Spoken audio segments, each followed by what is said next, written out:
Hi, this is Rabbi Orlofsky, and welcome to the Rabbi Orlofsky Show. And whether you are listening and watching on TorahAnytime.com, YouTube, iTunes, wherever you listen or watch your podcasts, it is a pleasure to have you here with us.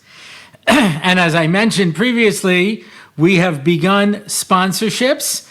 This is the first sponsored podcast. It is sponsored in memory of Shmuley Goldstein, Shmuel ben Moshe Yehuda. The neshama should have an aliyah. And we are sold out podcasts, basically sponsorships until the middle of February. So if you're interested, you know how to do that. We'll remind you at the end of the podcast what to do. We got some business to talk about. I mentioned that I received an email from a couple who are hearing impaired, and they said that they watched this on YouTube with a captioning option, and they said that because of my excellent elocution, more often than not, Google gets it right. More often than not, but not always.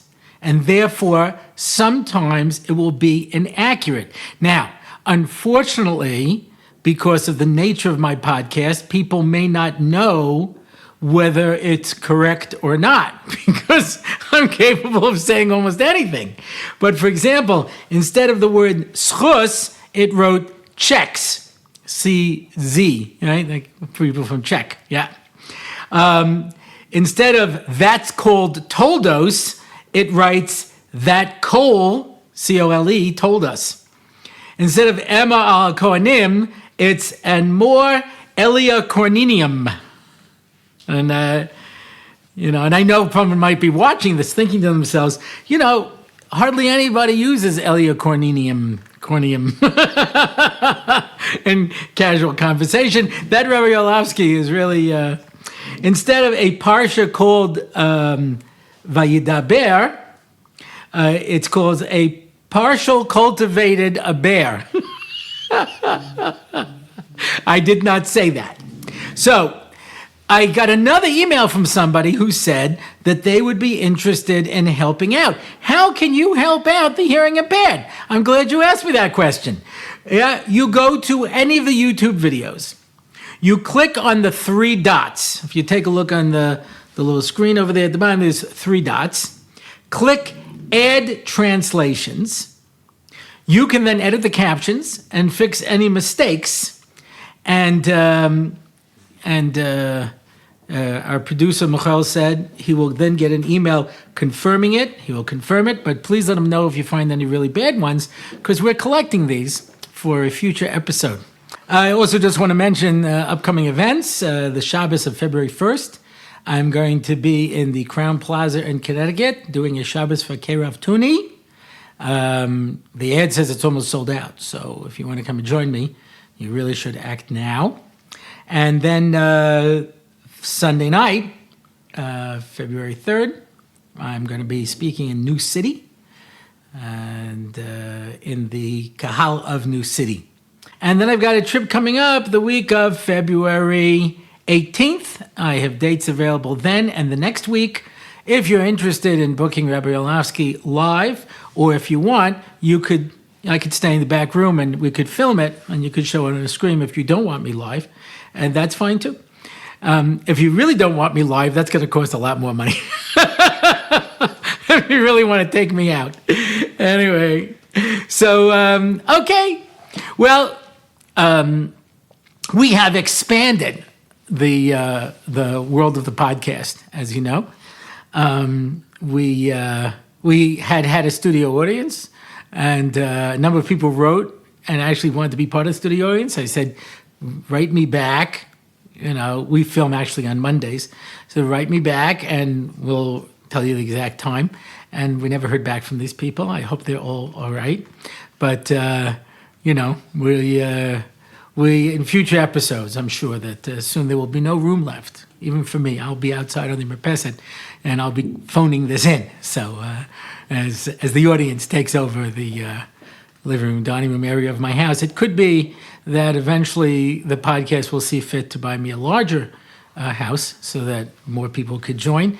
But that's not for me to say. I'm only here for you. Whatever, whatever I can do to service you. This is podcast number 16, and it's on Parshas Yisro. Again, as we have established, this is not a parsha shir, but I've done some interesting things, and I have something I really want to talk about this week. And luckily, it ties into the parsha.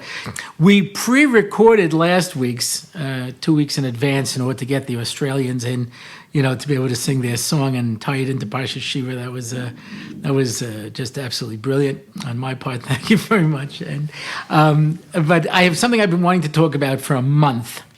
And luckily, I've been saving it for Parshas Yisro because I think it's particularly significant.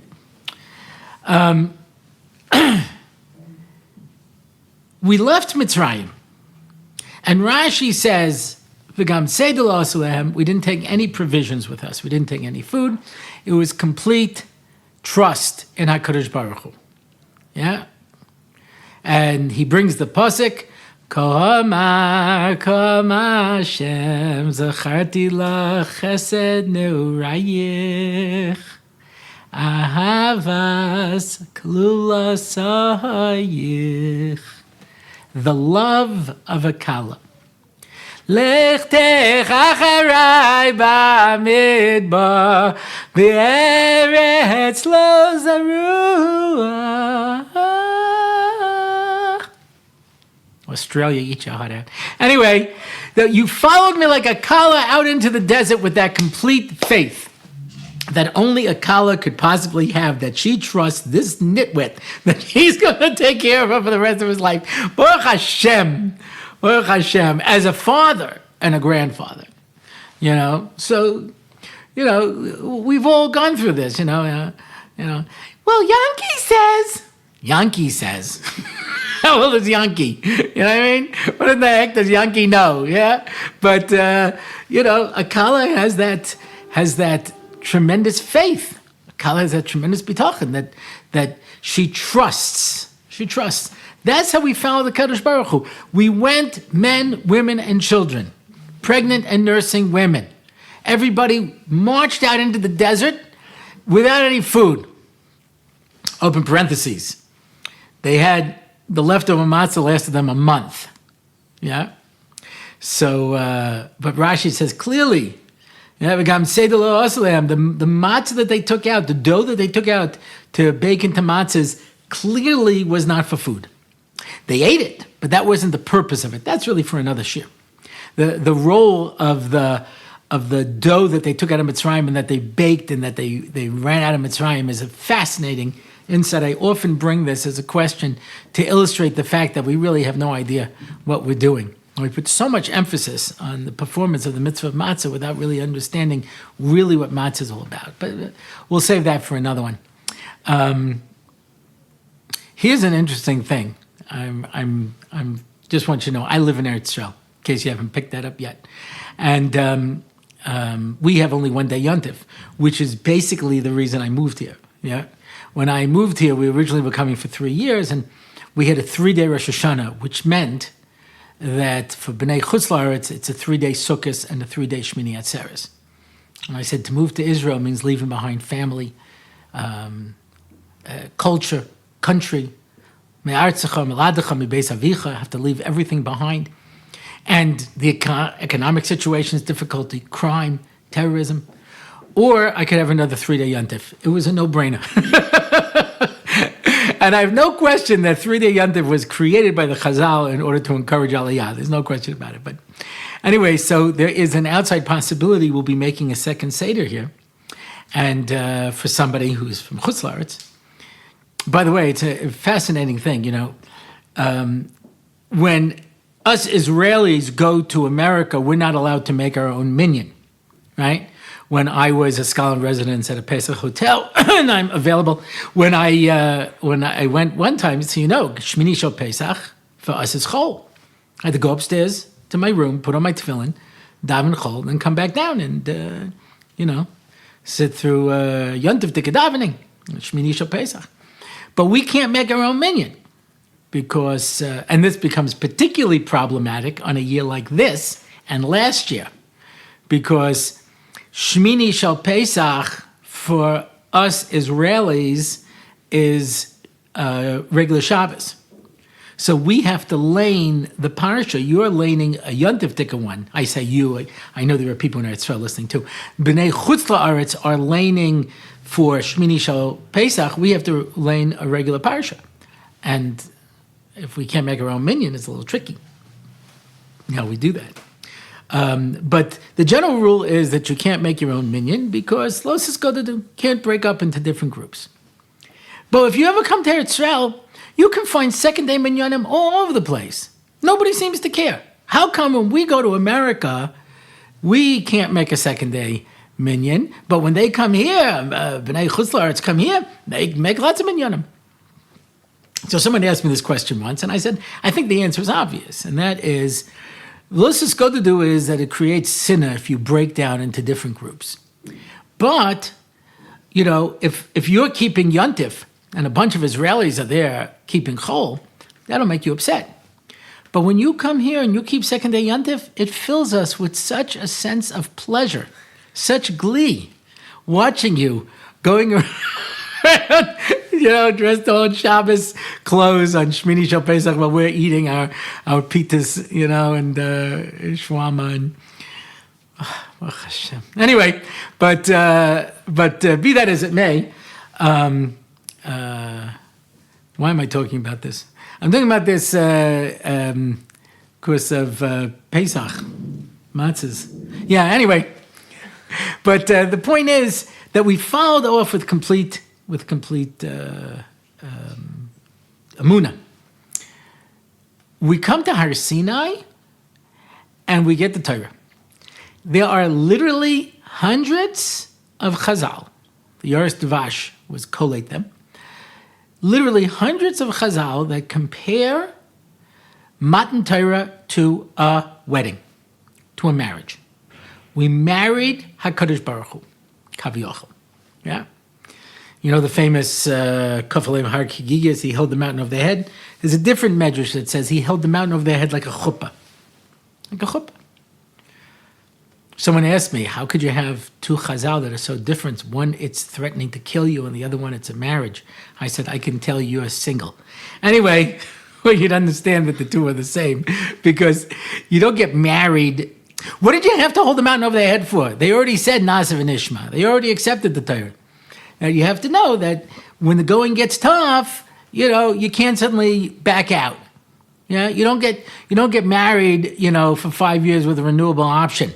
You know, sometimes I've taught in seminaries for many years. So, you know, at the Vort, there's a nice, you know, bright-eyed, bushy-tailed chassan there, you know, with a hat that's too big for him, falling down over his eyes. You know, like I'm sitting next to him, you know, and I get up to speak on behalf of the Kala, you know, and I say it's so beautiful because marriage is forever, forever and forever and forever, and the sweat starts pouring. And the Kala is smiling. Yeah, the Kafalem Hagigigas tells us that it's forever. The same thing in a marriage. You know, it's not you come home if you feel like it. Yeah, you're obligated.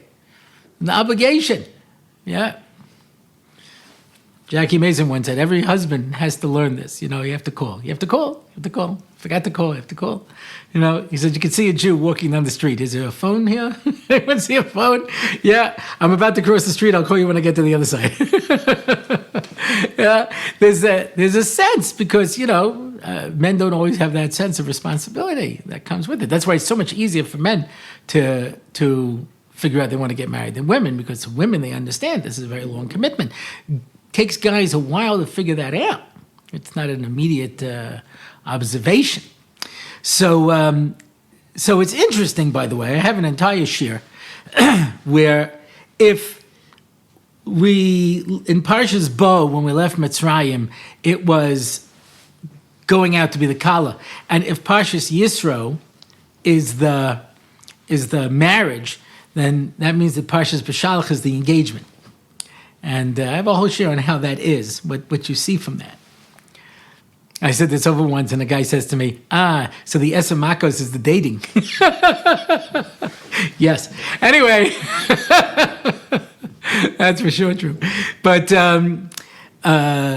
so we come to Har Sinai, and Har Sinai is this ceremony where we're marrying Akash Baruch Hu. And this is so very important. Avinu Malkeinu, our Father, our King. There are two ways that are presented to us to approach Akash Baruch Hu. One is as a servant to a king.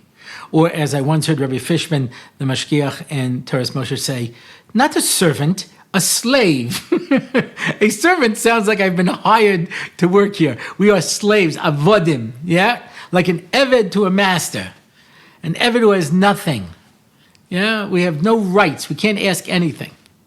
So like an eved to a master, we approach him with that sense of awe.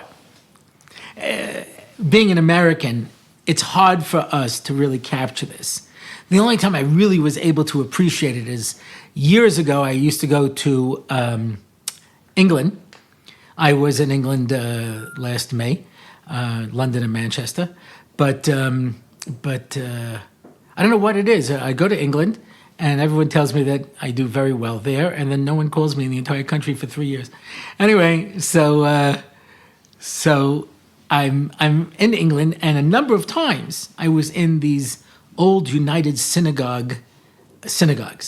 Now in America, United Synagogue is conservative, but in England, it's Orthodox, but it's old style. It's these cathedral type of synagogues. Often, I'm generalizing, but there are two types of people: those who generalize and those who don't. Anyway, but there are these cathedral-like structures, and there are people wearing top hats. They have a beetle. I don't know if it's John or Ringo, which one, but the beetle with a D, yeah. And at some point, someone gets up and says, "You're in a house of the Lord, Lord, Lord, Lord, Lord. Please maintain the decorum, quorum." And it's this sense of like, awe, majesty, yeah. And then there's Avinu, like a child to a father, yeah, which is more of a loving dependency, but it's a dependent relationship. And that's also good. There's a third one, and that's Shir Shirim. Shir Shirim are two lovers. Ad Kedei Kach, yeah, I remember this story. I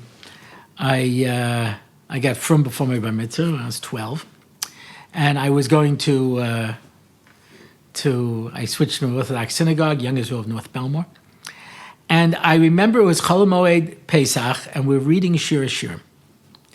And this was before the world was made safe by ArtScroll.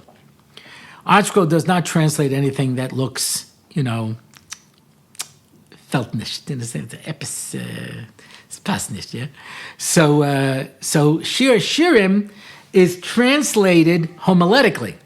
It does not translate it into what's actually written there, because I grow drunk with your kisses. You see how this may be a little uncomfortable, yeah? So, but the old Birnbaum translations and the Sansino translations, they translated it literally. And I was sitting in shul, and by this point, I was maybe 14, 15. I was an FBT, if you're not familiar with the term. FFB is from birth. A BT is Baal Tshuva. And FBT is a flaming Baal Tshuva. These are the type of people who are on a date or driving down the road with the doors open because they're worried about yichud. I mean, that kind of thing. It's like real intense, The kind of a couple who, the husband comes home and says to his wife during Yemei HaOmer, what's for dinner? And she said, yesterday we had fish. Like that's what I'm talking about, So, going on a date and you say, my name is Batka. And he says, my name is Kelly Koh. So, that sort of, that was me. Or as somebody once described an FPT, walking around with a romach looking for someone to throw it at. Deeply intense and religious. In any event, so they were reading Shir Shirim, Chol Moed Pesach, that's Shabbos, and it's literal. And this 40-something fellow gives me an elbow and he says, "Hey kid, here's a good line. I bet a girl would like this." And I said, "Sir, this is scripture. We are in synagogue. A little respect." And he says to me, "But I can't believe they allowed this in to the shul." Now, he was not the first one to make this observation. The Chachamim wanted to hide away Shir HaShirim because it was too graphic. Rachmana, I saw once a literature professor reviewing Shir HaShirim, and he referred to it as erotic poetry because it's so graphic. It's graphic. And Rabbi Akiva said, if all the Svarim are Kadosh, Shir HaShirim is the Kadosh HaKadoshim. Kadosh HaKadoshim. What is the Kadosh HaKadoshim? The Kadosh HaKadoshim is when it says in Divrei Yomim that they hid Yoshiyahu in the Cheder HaMitos, in the bedroom, says Rashi, the Kadosh HaKadoshim, where HaKadosh Baruch Hu and Klal Yisrael come together like an Ish and Isha. The Gemara in Yuma says Shlomo Melech decorated the Beis Hamikdash with pictures of couples embracing. Do not try this in your shul, even if it's very liberal. It doesn't go over today. Yeah? But he wanted to send this message. This is not a Melech and not a father. This is a lover. This is a marriage. That's what Har Sinai ultimately is supposed to be. Us and HaKadosh Baruch Hu.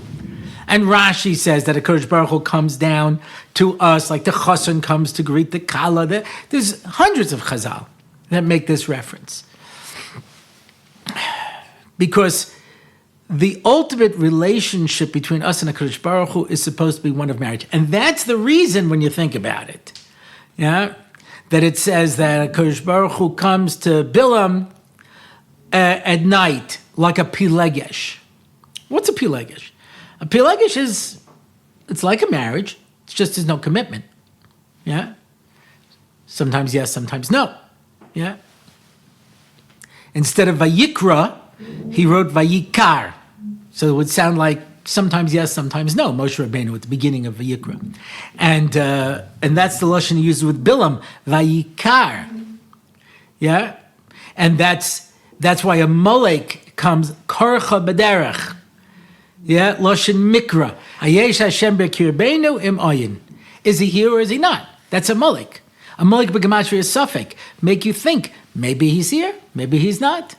Not Vayikra, Vayikar. That's a Pilegesh. I was in the White Shul, and I heard Rabbi Eitan Feiner make the observation. It didn't sound like he was Machadish, the idea, but I heard it from him. Yeah, he says, we know that the numbering system of the Prakim and the Psukim are from the Christians, they're not from us. But it can't be a coincidence that Nasiv and Ishma is chapter 24, verse 7. 24/7. Nasiv and Ishma. It's all the time. It's all the time. It's constant. Yeah? So that's a marriage. It's not a pilegesh. And that has to be our relationship. The reason that this is so important to me at this particular time, because this is what I wanted to really speak about today. I don't have a lot of time left. I was in America. I was by a family where they had 4 daughters. The youngest had just come back from seminary, which means the other 3 were older than that. They were still single. And the parents came to speak to me to ask me if I had any ideas for their daughters. Now, the biggest problem I have is I know a lot of great girls. I don't know too many guys. Maybe it's because of my years teaching in seminary, but I don't. And I said, what about the shadchanim? And they said, when you contact the shadchan, they give you a list of names. Now, I'm speaking about something I don't know anything about, but I have heard this from maybe a half a dozen people, that a girl gets a list of names of boys, and they say, check it out. Now, is it shaykh, is it not shaykh? Are they interested, not interested? Somebody told me, and I don't know if this is true, I've established this more than once, I hear something and I repeat it, that there are shadchanim that basically copy out all the names of girls from the high school yearbook and then send it to the boys. So this way, if he marries any of them, they could say, we made the suggestion. Yeah. Now, my daughter's a shadchanit, and I know that she will never set up somebody unless she meets them first and gets to know them. And she's had, Baruch Hashem, a successful track record. But if you want to be a good shadchan, it takes a lot of time. You have to know the boy and you have to know the girl and you have to figure out why these two go together. And then you have to, talk to the couple as they're going through and see if there are problems. And you have to be an active participant. You can't just give a list of names. And I'm sitting here in a house of a very nice family, from what I could tell, with 4 young ladies who are in shidduchim. No suggestions. Now, I have 8 daughters, so, I feel this, acutely, this sense that the way they always put it is, a boy gets a list, a girl has to try to get on a list. I just got an email today. He says, do you know anybody who might be interested in a 59-year-old widow who makes a great chicken soup? Who wouldn't? I mean, if that doesn't say it all, right? I don't know. It's so interesting. This harbors back to the first podcast when we talked about certain problems with technology. I don't know what the solution is. And it could be that people will tell me, no, you just saw the problematic ones. In fact, there's tremendous, organizations out there and things that are working, etc. I don't know why I know so many great girls who aren't even being read shidduchim. They don't even get a suggestion. And I'm not talking about people who are problematic. I'm talking about girls from nice families who are attractive, who are intelligent, who make a parnosa, and they're not getting suggestions. So there's a lot of different reasons for it.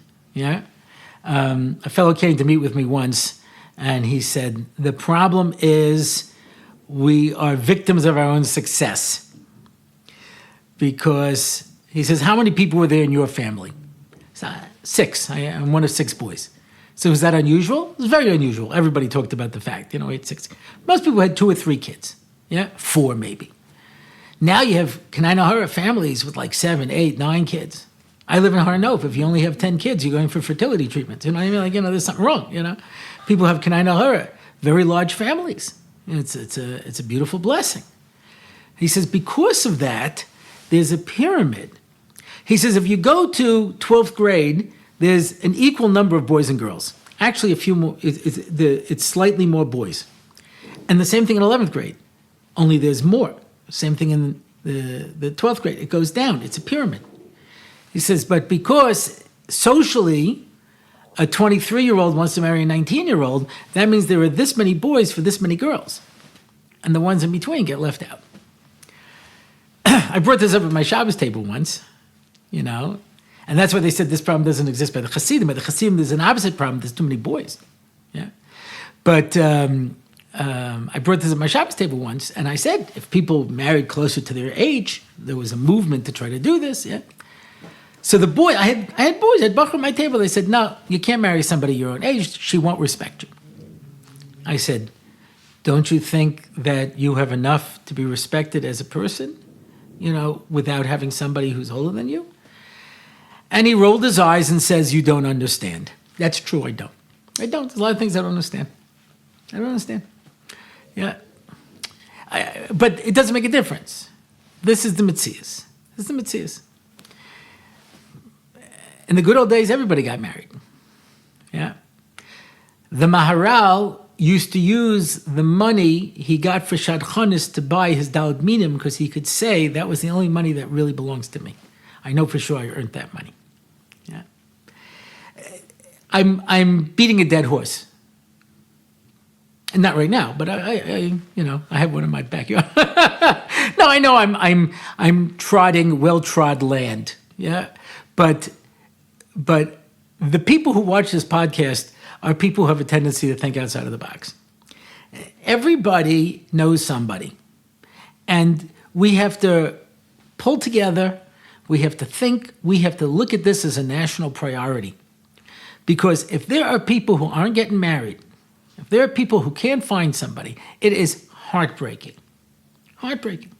And it's easy to tell people you're too picky, and it's easy to point out problems, but the problems come afterwards, When a kid goes off the derech, so you go to professionals, and they'll tell you, it's because you were too strict, it was because you were too lenient, it's because you didn't spend enough time, it's because you spent too much time, it's because you were this, it's because you were that. 100 different problems. But they can only blame you because they don't know what to do with the kid, you understand? So it's easy to turn around to the person and say, well, you must be single because X, Y, or Z. The answer is, what an unbelievable mitzvah for us to be able to make this kesher. HaKadosh Baruch Hu spends all day making zivugim, which means that the people are out there. We just have to be the shliach to bring this into reality. So, again, I'm not good at suggestions. I'm not good at solutions. Yeah. They say if you're not part of the solution, you're part of the problem. I say if you're not part of the solution, you're Rabbi Orlofsky. Yeah, I'm happy to point this out because it's heartbreaking. I don't know what to do, but there's no reason that we can't join together to be able to come up with ideas of how to solve this problem. And Amir Hashem, when we make that zivug, we're making that zivug between Shemayim va'aretz. We're making that zivug between HaKadosh Baruch Hu and Klal Yisrael. We're building a bayis neman b'Yisrael. Kosher Kekriyas Yamsuf. Making a shidduch is kosher Kekriyas Yamsuf. Asked Rav Moshe Shapiro, what's so hard about that? He says, because Kriyas Yamsuf, you had to create a place where there was no place, under the sea. You don't live under the sea. And when we make a new home, we have to make a new place in reality, in the world, for this bayis neman b'Yisrael. Halavai, that'll be HaKadosh Baruch Hu's problem to find the space. Our problem has got to be to see it as an imperative on our part to see that this goes through. And Amir Hashem, with Siyata Deshmaya, we can be the shliach of HaKadosh Baruch Hu. That's it for this week. If you want to find out more about the show, you can go to RabbiOrlofsky.com/podcast. If you want to find out about this particular episode, RabbiOrlofsky.com/podcast/16. If you want to find about upcoming events, RabbiOrlofsky.com/events. If you want to contact me, RabbiOrlofsky.com/contact. If you want to contact the producer, you can go to RabbiOrlofsky.com/contact and write at the beginning, attention producer. And if you want to sponsor an episode, as I mentioned, we're sponsored for the next 4 episodes. Go to RabbiOrlofsky.com/podcast and click on sponsor an episode, and you'll have the schus of being able to participate and being able to spread all of this good, I'm afraid to say good Torah because then I'll get into trouble if I don't, but all these good words, good news, and good night.